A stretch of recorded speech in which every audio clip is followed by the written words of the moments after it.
میں اونچی آواز میں بات کر رہا ہوں، مجھے کس نے یہ حق دیا ہے؟ ارشاد۔ دیکھیں انیق صاحب، یہاں پر اللہ تعالیٰ نے ماں باپ کے بوڑھا ہونے کی صورت میں کہ دونوں میں سے کوئی ایک یا دونوں تمہارے پاس بوڑھے ہو جائیں تو فلاں فلاں کام کرو، یہاں پہ 5 باتیں کہی ہیں اللہ تعالیٰ نے. 4 باتوں کا تعلق خصوصی طور پر ایک جیسی ہیں. پہلی بات فرمائی فلا تقل لہما اف، اللہ اکبر، ان کو اف مت کہو. اللہ اکبر. دوسری بات فرمائی ولا تنہرہما، جھڑک کے بات نہ کرو. تیسری بات فرمائی وقل لہما قولا کریما، بڑی نرم عمدہ اچھی دھیمی بات کرو. چوتھی بات فرمائے وقفز لہما جناح الذل من الرحمت، ہر وقت ان کے آگے محبت کی خاطر رحمت اور شفقت کے خیال سے جھکے رہو. اور پھر اس کے بعد آگے پوری آیت کا تتمہ 5ویں بات فرمائے. یہ جو 4 باتیں اس کے بارے میں مفسرین لکھتے ہیں کہ سب سے زیادہ انسان کا ماں باپ کے ساتھ جو بدسلوکی کا اور غیر احسان مندی کے جو رویے کا تعلق ہوتا ہے وہ اس عمر میں ہوتا ہے جب ماں باپ ضعیف ہو جاتے ہیں، ادھیڑ عمری کو پہنچ جاتے ہیں. ان کے مزاج میں فرق آتا ہے، ان کے بہت ساری چیزوں میں آتا ہے. تو اس موقع پر امکان اس بات کا ہوتا ہے کہ اولاد سب سے زیادہ اف بھی کرے گی. انہوں نے کوئی ایسی بات کر دی، بھلے وہ غیر معقول بات کی، انہوں نے جذبات کے تحت آ کر ایک ایسی بات کر دی جو کہ بالکل غیر معقول ہے. تو آپ ان کے رد عمل میں کوئی ایسی منفی بات نہیں کریں گے. اف کے بارے میں علماء نے لکھا ہے اف سے مراد ہے کوئی بھی ایسا جملہ، کوئی ایسا انداز جس سے کوئی جھڑک کے بات ہوتی. امام شافعی رحمۃ اللہ علیہ سے کسی نے پوچھا کہ اگر میں اپنے والد نے مجھ سے کوئی بات کہی اور میں ان کے ساتھ ایک مباحثے کے طور پر ان کی تصحیح کرنے کے لیے ایک بات کہوں تو یہ کیا میرا عمل غلط ہے؟ تو انہوں نے فرمایا غلط ہے. ایسی حجت کے طور پہ بات کرنا، یعنی مثال کے طور پہ ہمارے یہاں جو ہوتا ہے والد ایک اور سیاسی پارٹی کو پسند کرتے ہیں، اولاد ایک اور سیاسی پارٹی کو پسند کرتی ہے. اب والد نے بیٹھ کر اس پر گفتگو شروع کر دی، اولاد نے بھی ان کے ساتھ ایک جھگڑا شروع کر دیا. ایک خاص ماحول تک تو ٹھیک ہے کہ جب تک خوشگواری کا ماحول ہو، لیکن جہاں یہ محسوس ہو کہ میری اس گفتگو سے میرے والد کو ناگواری ہو رہی، گفتگو ختم کر دی جائے. کیونکہ اگر یہ نہیں ختم کی جاتی اور مستقل حجت ایسے کی جاتی ہے جیسے اپنے کسی دوست سے کی جاتی ہے، کسی اجنبی سے کی جاتی ہے، تو اس کا مطلب یہ ہے کہ پھر ماں باپ کی تعظیم کا جو حکم ہے وہ غلط یا ختم ہو رہا ہے. ہم بر صغیر ہند و پاک میں اپنے بڑوں کو ہمیشہ یہ کیوں سنتے آئے ہیں؟ کیا وجہ تھی کہ وہ یہ سکھاتے تھے ہمیں کہ ماں باپ کا صحیح تو صحیح ہوتا ہے اور غلط بھی صحیح ہوتا ہے. اس سے مراد یہ نہیں تھی کہ ماں باپ اگر غلط بات کر رہے ہیں تو وہ شرعاً یا قانوناً یا اخلاقاً صحیح تھی، بلکہ مراد یہ تھی کہ جب یہ مرحلہ شروع ہو جائے تو پھر ایسے موقع پر اپنے آپ کو روکو، اس لیے کہ ایسا نہ ہو کہ نتیجے میں تم گفتگو مباحثے میں اف والا کام شروع کر دو، تنہرہما جو اللہ منع کر رہا ہے وہ شروع کر دو. تو اف کا مطلب ہے کہ رد عمل کے طور پر پہلے کوئی ایسے منفی جملے بولنا جس کے اندر بیزاری کا اظہار ہو، کچھ ہو. تنہرہما کا مطلب کیا ہے؟ تنہرہما کا مطلب جھڑک کے بات کرنا. جیسے بعض دفعہ کسی نوکر سے بات کی جاتی ہے، بعض دفعہ کسی چھوٹے سے بات کی جاتی ہے. کوئی انہوں نے بات غلط بھی کہی ہے، آپ نے کہہ دیا ارے بھائی آپ ہر وقت ایسی الٹی سیدھی بات کرتے ہیں، ہر وقت الٹی سیدھی بات کرتی ہیں آپ. یہ کیا جھڑک کر جواب دینا. یا ماں باپ نے کوئی ایسی بات کی، انہوں نے کہا اف، یہی کہتے ہیں بھائی آپ کو کیا ہو گیا ہے. اب یہ جو رد عمل ہیں یہ اف کے یا تنہرہما کے تحت آتے ہیں. اور بات کیا فرمائی؟ اگر ان کی طرف سے کوئی ایسی بات آتی ہے جو کہ غلط ہے، منفی ہے، تو قل لہما قولا کریما، سن لو بات، ایک دھیمے سے اچھی سی بات کر دو. بچے ہوتے ہیں، ہم دیکھتے ہیں بچہ 2 سال کا ہے، 3 سال کا ہے، الٹی سیدھی باتیں کر رہا ہے، ماں باپ سنتے ہیں اچھا ہاں بیٹا، اچھا ہاں ٹھیک ہے، یہ بھی صحیح. تو جس طرح چھوٹا توتلا بچہ یا 2-3 سال کا بچہ، 4 سال کا بچہ 4 باتیں کر رہا ہوتا ہے، 6-8 سال کا بچہ ضد کر رہا ہوتا ہے، ماں باپ کس طرح سے چمکار کر اچھی بات کر کے بہلاتے ہیں. وہ بھی تو کر سکتے ہیں کہ 4 تھپڑ ماریں اور کہیں تم بیکار باتیں کرو، مگر نہیں کرتے ماں باپ. اللہ تعالیٰ اس رویہ اولاد سے مطلوب کرتا ہے. بھائی اگر تمہارے ماں باپ نے تمہارے ساتھ بچپن میں تمہاری اس قسم کی ضد اور ناجائز فرمائشیں اور 4 باتوں کے پر تمہیں بہلا دیا، پسلا دیا، نرم بات کر لی، سینے سے لگا لیا، آج تم اپنے ماں باپ کے ساتھ پاس سے اگر کوئی غلط بات سامنے بھی آتی ہے، قل لہما قولا کریما، اچھی بات کرو، اچھا ہاں ٹھیک ہے ابو امی دیکھ لیں گے ہم، ہاں آپ صحیح کہہ رہے ہیں، فوری وقت اس وقت بات کر کے اس کو ختم کرو. اور دوسری بات جو اس کے بعد ایک اور فرمائی کہ خالی لیپا پوتی نہ کرو.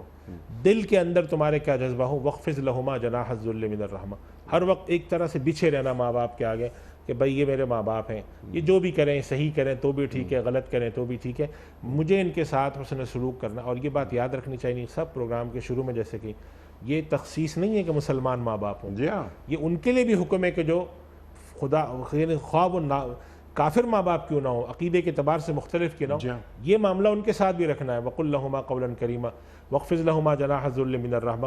اور اس کے بعد پھر آخر میں ان اللہ سے دعا کیا کرنی ہے کہ پروردگار ہم سے تو حق ادا نہیں ہوتا ماں باپ کا، تو ہم تجھ سے مانگتے ہیں وَقُلْ رَبِّ ارْحَمْهُمَا كَمَا رَبَّيَانِي سبحان صغیرا۔ اللہ۔ یہ 5 کام جو ہیں ان میں سے جو 5واں کام ہے رب ارحمہما کما ربیانی صغیرہ، یہ تو ہر وقت جاری رکھنا چاہیے۔ علماء نے کہا ہے کہ نمازوں کی دعاؤں میں شامل رکھنا چاہیے نماز کے بعد۔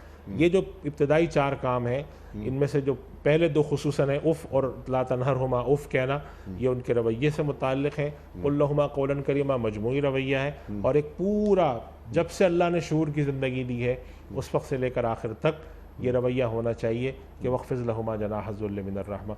اگر یہ طریقے سے انسان زندگی گزارے اور اس کے اندر انسان سے کمی کوتاہی ہوتی ہے اللہ سے مغفرت مانگتا رہے، ماں باپ کے ساتھ بھی ایسا رویہ رکھے تو پھر ماں باپ بھی ان سے رکھتے ہیں، تو اس کا مطلب یہ ہے کہ یہ آدمی اپنے والدین کا فرما بردار، بر جسے ہم کہتے ہیں والدین کے ساتھ بر کرنے والا ہوگا، اور یہ والدین کے ساتھ بر کا مطلب یہاں نیکی نیکی، اس نے یعنی جسے ہم کہتے ہیں فرما بردار اولاد۔ اور یہاں تک نبی کریم صلی اللہ علیہ وسلم نے فرمایا کہ اگر کوئی شخص اپنے ماں باپ کی زندگی میں ان کے ساتھ حسن سلوک و فرما برداری نہیں کرتا تھا اور وہ انتقال کر جاتے ہیں اور وہ پھر ان کے بعد ان کے لیے مغفرت کی دعا کرتا ہے، ایصال ثواب کرتا ہے، تو حدیث شریف میں آتا ہے کہ ایک آدمی ایسا مستقل کرتا رہتا ہے حتیٰ کہ اللہ تعالیٰ کے یہاں اس کو فرما بردار اولاد میں لکھ دیا جاتا ہے۔ تو اگر کسی سے یہ کوتاہی ماں باپ کی زندگی میں ہو گئی تو ماں باپ کی زندگی کے بعد رب ارحمہما کما ربیانی صغیرہ زندگی میں بھی کرنا ہے، زندگی کے بعد بھی ان کے لیے ایصال ثواب کریں، جو چیز ممکن ہو ان کی طرف سے صدقات کریں، خیرات کریں، ان کو ثواب پہنچائیں۔ تو اس سے کیا ہوتا ہے کہ جب اولاد مستقل یہ کام کرتی ہے اور نیکیاں ان کو پہنچتی ہیں اور ان کے آخرت کے مراتب بلند ہوتے ہیں تو اللہ تعالیٰ اس کو بھی لکھ دیتا ہے۔ تو دونوں چیزوں کا حل اللہ کے نبی نے دے دیا، زندگی میں اگر کوتاہی ہو جاتی ہے تو زندگی کے بعد بھی کرو، لیکن مجموعی رویہ، اور اسی وجہ سے ایک اچھا مسلمان وہ ہے جو اللہ کے حق کو ادا کرتا ہو اور ماں باپ کے حق کو ادا کرتا ہو، ماں باپ کی جو ایسی تکلیف دہ باتیں ہیں یا ایسے ناگوار باتیں ہیں ان کے اوپر صبر کرتا ہو، ان کو ماں باپ کا درجہ دیتا ہو، عظمت ان کی تعظیم کرتا ہو۔ یہ جو ہے ایک رویہ اگر ایک مسلمان کا ہوتا ہے تو پھر اللہ تعالیٰ کے وہ سمجھا جائے گا کہ اللہ کا حق بھی ادا کرتا ہے اور بندوں کا حق بھی ادا کرنے والا ہے۔ سبحان اللہ سبحان اللہ۔ اور یہ محض بندے یا لوگ نہیں ہیں، یہ والدین ہیں، یہ ماں باپ ہیں، لوگوں سے ہٹ کر توجہ دی جائے۔ انت و مالو کا لے ابی کا، یہ اللہ کے رسول فرما رہے ہیں صلی اللہ علیہ وسلم، اللہ اکبر، کہ تو اور تیرا مال تیرے باپ کا ہے۔ بالکل ایسی اللہ اکبر۔ ذرا اس کو کھولیے۔ بچے بعض اوقات اولاد یعنی اولاد سمجھتی ہے کہ ہم بڑے آدمی ہو گئے، ہم نے بڑا مال بنا لیا، اور یہ ہمارے والدین، یعنی مجھے تو یہ کہتے ہوئے بھی ایک جھجک ہو رہی ہے، اور لیکن یہ ہمارے معاشرے میں ہو رہا ہے کہ والدین کو ذرا حقیر، یہ کم پڑھے لکھے ہیں نا وہ، اب ہم نے زیادہ پڑھ لیا، ہم چلے گئے باہر بھی پڑھ کر آ گئے یہاں، لیکن جب ہم اپنے دوستوں میں بیٹھ رہے ہیں یا اگر ہم آ گئے سول سروس میں ہم آ گئے یا کسی بھی شعبے میں چلے گئے، ہماری ایک کلاس ہو گئی، اب ہم اس کلاس کو مینٹین کر رہے ہیں، اس میں اگر میرا ایک نسبتاً کم پڑھا لکھا والد آتا ہے، میرے دوستوں سے ملتا ہے، یا میری ماں آتی ہیں، تو میں یہ چاہ رہا ہوں کہ میں ذرا سا، کیونکہ یہ ذرا کم پڑھے لکھے ہیں، اللہ اکبر، وہ کہیں میں نے پڑھا تھا کہ بیٹے نے یہ کہا کہ میرا قد ابا جان آپ سے بڑا ہو گیا، تو باپ نے یہ کہا کہ ہاں تمہارے قد میں میرا قد بھی شامل ہے۔ جی بالکل۔ تو انتا و مالو کا لے ابی کا، ذرا کھولیے اس بات کو۔ انیس صاحب، ایسا واقعہ میرے علم میں ہے کہ ایک صاحب پڑھ لکھ کے کافی بڑے ہو گئے تو ان کے والد جو تھے وہ دیہاتی طرز کے تھے، جی ہاں۔ تو ایک دن وہ محفل میں آ گئے، اچھا، سر پہ رومال باندھا ہوا، جیسے ہمارے یہاں عام دیہات کے جب سادہ لوگ ہوتے سیدھے ہیں، سادے لوگ ہیں۔ تو ان لوگوں نے پوچھا یہ کون ہے، تو انہوں نے کہا یہ ہمارے خاندانی ملازم ہیں۔ والد کو کہا، والد کو ایک خاندانی ملازم، اللہ اکبر اللہ اکبر۔ اور والد سن نہیں سکے وہ تو، لیکن لوگوں کا رویہ اس طرح ہوا، کسی نے سن لیا۔ تو خیر میں یہ عرض کر رہا ہوں کہ وہ صاحب، وہی جو آپ نے بات کہی کہ اس شخص کے دل میں کہ بھئی اللہ تعالیٰ نے کیا کہاں سے کہاں پہنچا دیا۔ میں کہتا ہوں والدین تو ہمارے یہاں ایسی اخبار میں اچھی ماشاءاللہ خبریں آتی ہیں کہ بعض ایسے بھی ہمارے یہاں جو صفائی کرنے والے لوگ ہیں، مزدور طبقے کے لوگ ہیں، جب ان کے بچے بڑے ہو گئے تو انہوں نے فخر کے ساتھ اپنے ماں باپ کے ساتھ تصویریں کھنچوائیں، اور اس میں کیا عیب کی بات ہے، اس میں تو خوشی ہونی چاہیے، فخر ہونا چاہیے کہ بھئی میرے ماں باپ کو دیکھیں اپنی زندگی کو تنگی میں، ترشی میں، اسرت میں گزار کے ہمیں آج یہاں پہنچایا ہے۔ جی آج کے دور میں انیس صاحب، ماں باپ کے ساتھ احسان مندی یہ ہے کہ اگر انسان کو اللہ کوئی منصب دے، کوئی مرتبہ دے، تو وہ اپنے ماں باپ کی شناخت وہاں پہ کرائے۔ حضرت یوسف علیہ السلام نے کیا تھا؟ رفع ابویہ علی العرش، حضرت یوسف علیہ السلام نے اپنے والدین کو اوپر بٹھایا. یہ ٹھیک ہے کہ وہ خواب کی تعبیر کے مطابق خروا لہ سجدہ بھی ہوئے، لیکن انہوں نے کیا کیا؟ بھائی آئے تو ان کے ساتھ کیا کیا؟ تو ایک تو یہ کہ یہ شناخت کبھی بھی ختم کرنی چاہیے. آپ جو حدیث بار بار پڑھ رہے تھے انت و مالک لابیک، ایک شخص نے آ کے شکایت کی تھی کہ یا رسول اللہ میرا بیٹا جو ہے وہ میرے ساتھ اچھا سلوک نہیں کرتا. یہ کافی لمبی ایک طویل حدیث ہے. تو آپ صلی اللہ علیہ وسلم نے فرمایا اس آدمی کو انت، تو خود، و مالک، اور تیرا مال، لابیک، تیرے باپ کا ہے. یعنی اس کے اوپر محدثین نے تشریح لکھی ہے اور یہاں تک فقہاء کرام نے اس پر بحث کی ہے کہ باپ کو اپنے اولاد کے مال میں تصرف کرنے کا کتنا حق ہے. باپ اگر اولاد کے مال میں سے کچھ خرچ کرتا ہے، کچھ تصرف کرتا ہے، اور وہ تصرف جو ہے وہ ایک معتدل تصرف ہے، تو اولاد کو حق نہیں ہے کہ وہ ماں باپ پر تنقید کریں کہ بھئی آپ نے یہ کیوں کر لیا، وہ کیوں کر لیا. اس وجہ سے یعنی اس حدیث کو اٹھائیں، انت و مالک لابیک کو اٹھائیں، اور چیزوں کو اٹھا کے ہم جوڑیں تو ماں باپ کی شخصیت اور قد و قامت بہت بڑی آتی ہے. میں نے صاحب ایک بات اکثر عرض کرتا ہوں کہ اس زمانے میں آج سے کچھ عرصے پہلے تک ہمارے ہاں جو معاشرہ ماحول تھا اس میں لوگ تہجد میں اٹھا کرتے تھے، نمازیں پڑھتے تھے، صدقات خیرات کرتے تھے. آج کے دور میں یہ چیزیں مشکل ہو گئی ہیں. لوگ اٹھ نہیں پاتے ہیں تہجدوں میں، زندگی کی عجیب و غریب ترتیب ہے، فرائض کی تکمیل مشکل ہوتی ہے، تو لوگ آ کے پوچھتے ہیں ہم کیا کریں. میں کہتا ہوں اللہ تعالیٰ نے لوگوں کو 2 مواقع ایسے دیے ہیں جس کے لیے راتوں کو اٹھنا ضروری نہیں ہے. ایک تو یہ کہ اللہ نے آپ کو انفاق کی توفیق دی ہے تو انفاق کریں، اللہ کی راہ میں خرچ کریں. ایک الگ پروگرام ہے جس پر آپ کبھی گفتگو کریں. اور ایک یہ ہے کہ اللہ تعالیٰ نے جو حقوق رکھے ہیں رشتہ داروں اور ماں باپ کے، ان کے ساتھ حسن سلوک کریں. ماں باپ کے ساتھ حسن سلوک کا حکم قرآن کریم یہ دے رہا ہے، اور صلہ رحمی کا حکم دیتا ہے قرآن کریم بھی دیتا ہے، اللہ کے نبی صلی اللہ علیہ وسلم بھی دیتے ہیں. تو ہمیں یہ ہوا. اب میں ان لوگوں کو کہہ دوں کہ آج کے دور میں ہمارے لیے کیا چیز میسر ہے کہ اگر ہم تہجد نہیں پڑھ سکتے ہیں، قرآن کریم کی زیادہ تلاوت نہیں کر پاتے ہیں، عبادات ہم سے نہیں ہوتی، ریاضتیں نہیں ہوتی، ذکر و اذکار نہیں ہوتے، تو یہ 2 مواقع تو اللہ نے ہمیں دے رکھے ہیں. اب ان کے ذریعے تو کر سکتے ہیں کہ ماں باپ کے ساتھ حسن سلوک کریں، ماں باپ کے ساتھ احسان مندی کریں، صلہ رحمی کریں، اللہ تعالیٰ نے جو توفیق دی انفاق کریں. آج کے دور کے لوگوں کی معاشی زندگی آج سے 50 سال پہلے کے لوگوں کی معاشی زندگی سے بہتر ہے، مگر ہم لوگ یہ چاہتے ہیں کہ ہم یہ بھی نہ کریں، حقوق اللہ کی ادائیگی میں بھی ہم کو ڈنڈی ماریں، ماں باپ کے حقوق کی ادائیگی میں بھی ڈنڈی ماریں، صلہ رحمی بھی نہ کریں. یہ معاشرہ ایک اسلامی معاشرہ نہیں ہو سکتا. اسلامی معاشرے میں تو پڑوسیوں کا کتنا حق ہے، اجنبیوں کا کتنا حق ہے، ایک مسلمان بھائی کا حق ہے، تو جو جتنا قریب ہے اس کا اتنا ہی حق ہے. جو سب سے قریب انسان کے ساتھ ماں باپ ہوتے ہیں، انسان کے ساتھ اولاد ہوتی ہے، انسان کے ساتھ بیوی ہوتی ہے، انسان کے ساتھ رشتہ دار ہیں، پھر اس کے پڑوسی ہیں، اس ترتیب کے ساتھ کریں. تو یہ جو ماں باپ کے حق ہیں، انت و مالک لابیک، آپ سوچیں اس حدیث کی معنویت پر غور کریں کہ تو اور تیرا مال تیرے باپ کا ہے. اس کا مطلب یہ تھا کہ باپ کو یہ تصرف کرنے میں کیا شکایت ہے. ہمارے ہاں یہ ہوتا ہے اکثر انیق صاحب، ایک مسئلہ اور بھی آتا ہے. اچھا، یہ مسئلہ جو آپ بیان فرما رہے ہیں نا، یہ ذہن میں رکھیے گا، اسے بیان ضرور فرمائیے گا آپ. لیکن میں چاہ رہا ہوں یہ جو بات آپ نے فرمائی ہے اس کو مزید کھول دیا جائے. یعنی کہ اگر میرے پاس 1 کروڑ روپے ہیں اور محض 1 کروڑ روپے ہیں تو میرے والد کو یہ حق ہے کہ مجھ سے پوچھے بغیر وہ 1 کروڑ روپے صرف کر دے. دیکھیں اس کے اندر میں یہ عرض کر رہا ہوں، اس میں ایک تفصیل ہے کہ میں بھی اس بات کی طرف جا رہا تھا. اچھا، کہ ہمارے یہاں ایک مسئلہ اور آنے لگا ہے ابھی کہ ماں باپ ریٹائر ہو جاتے ہیں، والد ریٹائر ہو گئے تو ظاہر ہے بعض جگہ والدہ کام کر رہی ہوتی ہیں، بعض جگہ نہیں. اب ان کو نا 2 ضرورتیں ہوتی ہیں. ایک تو کہ وہ گھر میں رہیں، ان کا کھانا پینا ہو، اور ایک یہ کہ ان کے پاس ضرورت کے تحت کچھ پاکٹ منی جسے ہم کہتے ہیں ہو، کچھ خرچ کرنے کے لیے، چاہے وہ اپنے پوتے پوتیوں پر کریں، نواسوں پر کریں، یا خود کہیں جانا ہو.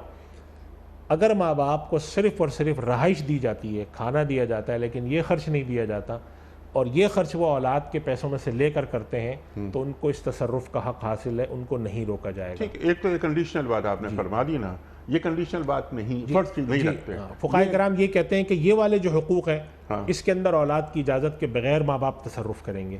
اس کے علاوہ جو اضافی چیزیں ہیں اس کے اندر پھر وہ حکم نہیں ہے، اس لیے کہ وہ حکم پھر اس کے اندر تفصیل ہے. جیسے مثال کے طور پہ وہ ایک صاحب ہیں جن کے پاس ایک پلاٹ ہے، ان کے والد نے دل میں سوچا کہ یہ پلاٹ میں بیچ دیتا ہوں، تو کیا یہ تصرف ان کا نافذ ہوگا؟ تو علماء نے لکھا ہے کہ اگر وہ اپنی ضرورت کے لیے کر رہے ہیں تو نافذ ہوگا، لیکن اگر ان کی اپنی ضرورت نہیں ہے، ان کی معاشی ضرورتیں پوری ہیں، تو انہوں نے کہا ویسی میں بیچوں، تو پھر ان کا یہ تصرف نافذ نہیں ہوگا. چونکہ اس میں تفصیل ہے لمبی، ہمارا یہ پروگرام پوری تفصیل میں اس پروگرام میں نہیں بیان ہو سکتی. خلاصہ کلام یہ ہے کہ ماں باپ کے حقوق، ان کے نان و نفقہ اور ان کی جو ایک عرف اور رواج کے مطابق اخراجات ہیں، اگر وہ پورا اولاد نہیں کرتی ہے تو قانوناً حکومت بھی پابند کرے گی اولاد کو، اور ماں باپ نے اگر کوئی تصرف کر لیا اولاد کی جائیداد میں اس حد تک تو اولاد اس کے خلاف ماں باپ کی شکایت نہیں کر سکتی، بلکہ ماں باپ کو اس کے کرنے کا حق حاصل ہوگا۔ جزاک اللہ۔ پہلے اپنی بات آپ مکمل فرما لیجئے، پھر میں کچھ سوالات رکھوں گا کہ ہم کیا کر رہے ہیں۔ ارشاد۔ ہمارے یہاں یہ شکایت آتی ہے کبھی کبھی، بعض دفعہ ایک شکایت مجھ تک بھی بعض اس طرح کے لوگوں نے کہی جو بزرگ عمر رسیدہ تھے کہ ہمیں پیسے کی ضرورت ہوتی ہے لیکن ہمیں اپنی اولاد سے مانگتے ہوئے شرم آتی۔ ظاہر ہے کہ اولاد سے اکثر ہمارے معاشرے کی کچھ ساخت اور بنت ایسی ہے کہ اولاد سے لوگ نہیں مانگتے کہ ہمارا کھانا پینا بھی پورا ہو رہا ہے، سب کچھ ہے، لیکن جیسے اولاد بڑے ہونے کے ناطے ان کے نواسے نواسیاں اور بڑی رشتہ داریاں ہیں، بچے ہیں چھوٹے، عید کا موقع آیا، اب عید کے موقع پر انہوں نے کہا جی ہمیں فرض کریں عیدی کے لیے نئے نوٹ کی ضرورت ہے، کسی کو خرچے دینے کی ضرورت ہے، کچھ جیب میں ہمارے پیسے ہوں، کچھ خرچ کریں، تو اولاد نے یہ کہا ہے کہ آپ کو جو ضرورت ہے مجھے بتا دیں، میں پوری کر دوں گا۔ اور جب کبھی گفتگو تو کہتے ہیں میں نے تو کہہ رکھا ہے ماں باپ سے۔ یہ بھی طریقہ جو ہے وبالوالدین احسانہ کے تحت مناسب نہیں ہے۔ یہ ضرور کریں آپ کہ آپ ان کے پاس جا کے کچھ پیسے رکھیں کہ یہ آپ کے ہیں، آپ اس کو استعمال کریں، کسی کو دیں، اس کو آپ پھینک دیں، مجھے کوئی پرواہ نہیں، میں اس پر کوئی سوال نہیں ہے، اس کے علاوہ بھی کوئی ضرورت ہو تو بتائیے گا۔ تو اس وجہ سے یہ جو بنیادی چیز ہے نا کہ وخفض لہما جناح الذل من الرحمہ، اس کے تحت داخل ہے کہ ان کی ان ضرورتوں کا بھی ادراک کریں کہ جب وہ ضرورت آپ سے نہیں بولیں گے، دوا کا آپ نے ادراک خیال کر لیا، ان کے کھانے کا کر لیا، ان کا اس کا کر لیا، وہ سب ٹھیک ہے، لیکن ایک ان کے ہاتھ میں پیسے رکھیں، اور اکثر مجھے شکایت اس طرح کی ملتی ہے ہم دیں گے پیسے وہ ضائع کر دیں گے، کرنے دیں۔ ٹھیک بھئی آپ زیادہ سے زیادہ ان کے 5,000 روپے آپ نے فرض کرنے جا کے رکھ دیے کہ آپ کے سارے اخراجات کے علاوہ یہ آپ کے پیسے ہیں، 5,000 ہے، 10,000 ہے، وہ کیا کریں گے؟ وہ کچھ چیز غلط چیز الٹی سیدھی چیز خرید لیں گے، سرونٹس کو بانٹ دیں گے، وہ بانٹ دیں گے، ان کی مرضی ہے۔ ٹھیک، کچھ یہ چیزیں ان کے ہاتھ میں رکھنی چاہیے۔ یہ ہمارے معاشرے کے اندر جو بسا اوقات ایک سوال آتا ہے، وہ باپ بہت ایک بے کلی سے کہتے ہیں کہ مجھے اولاد سے کہنا کہ بیٹا مجھے ضرورت ہے 2,000 روپے، تو میں نہیں کہوں گا، صحیح، میری ساری بھی ضرورتیں پوری ہیں، میرے کپڑے ہر چیز۔ تو یہ بیٹے کا فرض ہے کہ ان کے کہنے سے قبل ان باریک چیزوں کا خیال کو رکھیں، پورا کر دے۔ ان باریک چیزوں کا ضرور خیال ٹھیک رکھنا ہے چاہیے۔ مفتی صاحب، سبحان اللہ سبحان اللہ، رب ارحمہما کما ربیانی صغیرہ، یہاں تک آپ نے بات ہمیں سمجھا دی، ٹو ڈوز، کرنے کے کام۔ اب یہاں میں جو آغاز میں گفتگو ہو رہی تھی، میں چاہتا ہوں کہ آپ سے یہ بات بھی سیکھ لیں ہم۔ آپ نے بہترین بات یہ فرمائی تھی کہ اگر ہم یہ پیرنٹنگ کے حوالے سے آپ نے بات فرمائی تھی، ہم دین کو پڑھیں اور بچوں کو پڑھائیں تاکہ معلوم ہو ہمارے بچوں کو بھی اور ہمیں بھی کہ اللہ تعالیٰ والدین کے تعلق سے ہمیں کیسا دیکھنا چاہتا ہے۔ ماں کے قدموں کے نیچے جنت ہے، اللہ کے رسول فرما رہے ہیں صلی اللہ علیہ وآلہ وسلم۔ تو ماں کے قدموں کے نیچے تو جنت رکھی ہے اللہ تعالیٰ نے، تو اللہ تعالیٰ پوچھ سکتا ہے نا ماں سے اس بچے کو دیکھ کر کہ جو جنت کو چھوڑ کے جہنم میں جا رہا ہے کہ اے ماں تیرے قدموں کے نیچے تو جنت رکھی تھی میں نے کو، تو تیرے ہوتے ہوئے یہ جہنم میں کیسے جا رہا ہے؟ باپ جنت کا دروازہ ہے۔ اللہ اکبر۔ کیا میں اپنی اولاد کو تربیت دے رہا ہوں قرآنی روشنی، قرآنی احکامات کے مطابق؟ ایک بات۔ دوسری بات، یہ تو قرآنی احکامات ہوئے نا، میں نے بتا دیا اپنے بچوں کو، مجھے کر کے دکھانا ہے۔ کیا میں اپنے والدین کی خدمت اس طرح کر رہا ہوں جیسے آپ نے فرمائی باتیں جو آپ نے ابھی ہمیں تعلیم کی؟ جب میں کر نہیں رہا تو میرے بچے دیکھ رہے ہیں گھر میں کہ اس آدمی نے جو کہ ہمارے باپ کے مرتبے پر فائز ہے کہ یہ نہ دادا کو لفٹ کراتا ہے نہ دادی کو لفٹ کراتا ہے، یہ آدمی اپنے دوستوں میں رہنا یا اپنے کاروبار میں رہنا، حلال حرام کی فکر نہیں ہے، حلال حرام کی فکر نہیں ہے۔ اللہ اکبر۔ تو ایسا ماحول یہ بھی تو پیدا کرنا ہمارے لیے ضروری ہے۔ اس کے بعد جب یہ ماحول بن گیا، عمل کر کے دکھا دیا، تو پھر میں کہوں رب ارحمہما کما ربیانی صغیرہ، میرے بچے دیکھیں وہ کہیں کہ دادا اور دادی کے تعلق سے ان کا انتقال ہو گیا، میرے والدین نہیں ہیں، مجھے افسوس ہے بے پناہ، محرومی ہے، بلکہ میں دعا مانگوں تو میرے بچوں کو معلوم ہو کہ ہاں انہوں نے کیا کیا تھا۔ دیکھیے انیس صاحب، یہ آج کے حوالے سے نا سب سے اہم سوال ہے، ماں باپ کو اپنی اولاد کی کیا تربیت کرنی ہے، یہ بڑی تفصیلی مباحث ہے، اس میں 3 نکتے کی بات عرض کرتا ہوں۔ پہلی بات تو یہ کہ حضرت شاہ ولی اللہ رحمۃ اللہ علیہ نے بھی لکھا ہے کہ ماں باپ کے ذمے ہے کہ وہ اولاد کی تربیت کرنے میں جو اللہ تعالیٰ نے ان کو دیے ہیں طریقے، وہ 4 طریقے ضرور اپنائیں۔ ایک تو مار ہے، پیار ہے، خوف ہے، لالچ ہے۔ دوسری بات یہ ہے کہ اولاد کو تربیت دینے میں اس کی بنیادی دینی ضرورتیں اور دنیاوی ضرورتوں کی اس کو فہم اور شعور پیدا کر دیا جائے. دو باتیں ہو گئیں. اور تیسری چیز ہے تربیت. میں اولاد کو دین کی تربیت بھی دوں, اخلاق کی تعلیم بھی دوں, حقوق کی واجبات کی تعلیم بھی دوں, اور ان کو سکھاؤں کیسے؟ جیسے وہی بات آپ نے اگر میں خود نماز پڑھتا ہوں, میں خود اہتمام کرتا ہوں نماز کا, تلاوت کا, تراویح کا, حقوق کی ادائیگی کا, حلال حرام کے فرق کا, جائز ناجائز کے فرق کا, یہ چیز میں نیچے منتقل کرتا ہوں. اگر یہ ساری تربیت کرنے کے باوجود اولاد کے اندر کوئی خرابی ہوتی ہے تو عند اللہ سوال نہیں ہے. لیکن اگر اس کے باوجود ہوتی ہے تو حدیث شریف میں تو صاف آیا الا کلکم راعٍ وکلکم مسئول عن رعیتہ, کہ تم میں سے ہر آدمی ایک نگہبان ہے, ایک چرواہے کی طرح ہے, اور اس کی زیر نگہبانی, زیر نگرانی جو کچھ بھی تھا اس کے بارے میں قیامت میں باز پرس ہوگی کہ تم یہ کیا کر کے آئے ہو. ہمارے یہاں اولاد کی تعلیم و تربیت کے اندر ایک تو یہ مسئلہ آتا ہے کہ لوگ صحیح معنوں میں تعلیم و تربیت نہیں کرتے. اس کی فکر ہوتی ہے کہ میرے بچہ اچھے اسکول میں پڑھ جائے, اس کی فکر ہوتی ہے کہ وہ بڑا ہونے کے بعد اچھے روزگار پہ لگ جائے. اس کی فکر نہیں ہوتی کہ حلال حرام کا کوئی فرق ہو, دین کا کوئی اس کے پاس تعلیم ہو, سماج کی کوئی تعلیم ہو, اخلاق اور تربیت جو ہمارے یہاں چلی آ رہی ہے روایات میں اس کی کوئی تعلیم ہو. ایک اس کی فکر نہیں ہوتی ہمارے یہاں. دوسری چیز کہ دین کا اور حقوق کا صحیح علم نہ ہونے کی وجہ سے بہت ساری جذباتی چیزوں کو اپنا فریضہ اور اپنا حق سمجھا جاتا ہے. اس کے نتیجے میں معاشرے میں بگاڑ اور ٹکراؤ پیدا ہوتا ہے. کتنے ایسے معاملات ہوتے ہیں کہ جہاں پر یہ سوال میرے پاس آ جاتا ہے کہ بھئی فلاں جگہ پہ رشتہ ہونے جا رہا ہے, ماں باپ چاہتے ہیں کہ رشتہ وہاں ہو, اولاد نہیں چاہتی کہ رشتہ وہاں ہو, یا اولاد چاہتی ہے کہ ایک جگہ رشتہ ہو, ماں باپ نے کہہ رکھا ہے کہ بس ہمیں نہیں منظور, اور اس کا کوئی معقول سبب نہیں ہے. تو ان چیزوں کے بارے میں دین کی تعلیم اور دین کے احساس دیکھنی چاہیے. اپنی خواہش کو, اپنی پسند کو اور دین کے حکم کو درمیان فرق رکھنا چاہیے. ہو سکتا ہے کہ میری پسند ایک چیز کی ہو لیکن میرا دین اس کا حکم دیتا ہو. خود نبی کریم صلی اللہ علیہ وسلم کے زمانے میں واقعہ ہے, بڑی مشہور صحابیہ کا واقعہ ہے کہ وہ اس وقت کنیز تھیں, ان کی ایک شادی ایک شخص سے ہوئی تھی, وہ غلام تھے. جب وہ آزاد ہوئیں تو آزاد ہونے کے بعد عورت کو اختیار ہوتا تھا کہ اگر ایک عورت جو کنیز ہے وہ آزاد ہو جائے تو اس کو اختیار ہے کہ وہ شوہر کے ساتھ جو کہ غلام شوہر ہے رہے نہ رہیں. تو انہوں نے اختیار حاصل ہونے کے بعد کہہ دیا میں نہیں رہنا چاہتی. وہ شوہر بہت محبت کرتے تھے, وہ مدینے کی گلیوں میں روتے پھرتے تھے. تو اللہ کے نبی صلی اللہ علیہ وسلم کے پاس معاملہ گیا تو اللہ کے نبی صلی اللہ علیہ وسلم نے ان کو بلا کر کہا خاتون کو کہ تم اپنے شوہر کے ساتھ رہو. تو انہوں نے عرض کیا یا رسول اللہ اگر آپ حکم دیتے ہیں تو میں رہ لیتی ہوں, لیکن میرا دل اس پہ راضی نہیں. تو آپ نے فرمایا نہیں, میرا حکم نہیں ہے, میں چاہتا ہوں بس ہو جائے. تو انہوں نے کہا اللہ کے رسول مجھے اختیار دیں کہ میں ان کے ساتھ نہ رہوں. اللہ کے رسول نے اختیار دے دیا. تو اللہ کے رسول صلی اللہ علیہ وسلم کی خواہش تھی, اور اگر آپ حکم دیتے تو وہ تعمیل بھی کرتی, مگر آپ صلی اللہ علیہ وسلم نے اللہ کی طرف سے دیے ہوئے ایک حق کو برقرار رکھا کہ جب اللہ نے ایک حق دیا ہے تو ٹھیک ہے, تم اگر چاہتی ہو تو اس پہ عمل کر لو, خواہش میری یہ ہے کہ تم ایسا کر لو. تو انہوں نے اللہ کے نبی صلی اللہ علیہ وسلم سے اجازت لی, یا رسول اللہ میں ایسا نہیں کرنا چاہتی. آپ نے فرمایا ٹھیک ہے. تو میرے کہنے کا مقصد یہ کہ ہم جب دین کے صحیح معنوں میں تعلیم حاصل کریں گے حقوق اور فرائض کی, تو ان چیزوں پر بھی ہمیں سمجھ حاصل ہوگی, ان چیزوں پر بھی معاملہ ہمارے سامنے کھلے گا. اس سے ماں باپ کے حقوق, اولاد کے حقوق, خاندان کے حقوق اور معاشرے کے مجموعی حقوق کا اندازہ ہوگا, اور وہ بگاڑ اور وہ جوڑ توڑ اور وہ لڑائی جھگڑے اور وہ ایک فساد اور گتھیوں کا نہ سلجھنے والی کیفیت نہیں پیدا ہوگی جو آج ہے. سبحان اللہ, سبحان اللہ. لیکن اس کے لیے قرآن کریم سے جڑنا پڑے گا. اس کے بغیر معاملہ نہیں چلے گا. اس کے بغیر معاملہ نہیں چلے گا. مجھے معلوم تو ہو کہ قرآن کیا کہہ رہا ہے, مجھ سے کیا تقاضا کر رہا ہے. اللہ اکبر, اللہ اکبر. مفتی صاحب میں آپ کا بڑا ممنون, بڑا شکر گزار, آپ تشریف لائے, اور حسب روایت آج بھی ہم نے آپ سے بہت سیکھا. اللہ تعالی ہمارے علماء کو سلامت رکھے. پروگرام کا بقیہ مکمل ہوا, بہت ساری گفتگو مزید ہو سکتی ہے, بڑی آیات, اللہ اکبر, لیکن انشاءاللہ کسی اور پروگرام میں ہم ان نکات کو مزید لے کر آئیں گے اور اس پر مزید گفتگو کروائیں گے. کوئز کل کا سوال یہ تھا کہ مسجد قباء کا ذکر قرآن کریم کی کس صورت میں آیا ہے؟ درست جواب سورہ توبہ میں.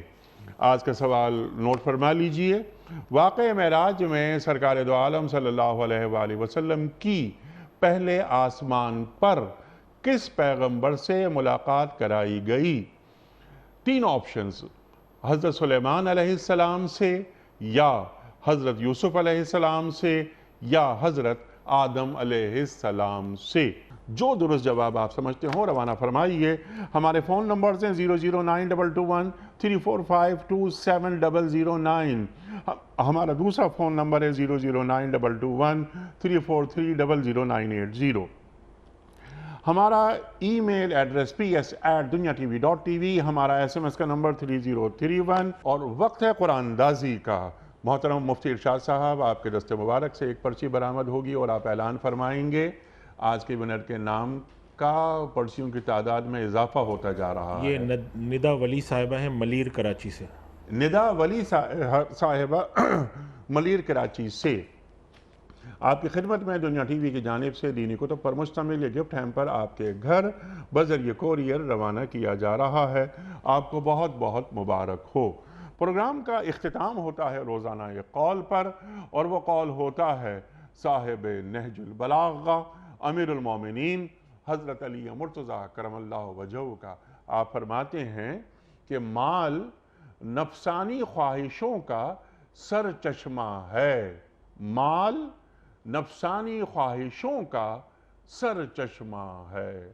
اللہ اکبر، اللہ اکبر۔ اپنے میزبان انیق احمد کو کل تک کے لیے اجازت دیجیے۔ خدا حافظ۔ پروردگار بحروں بر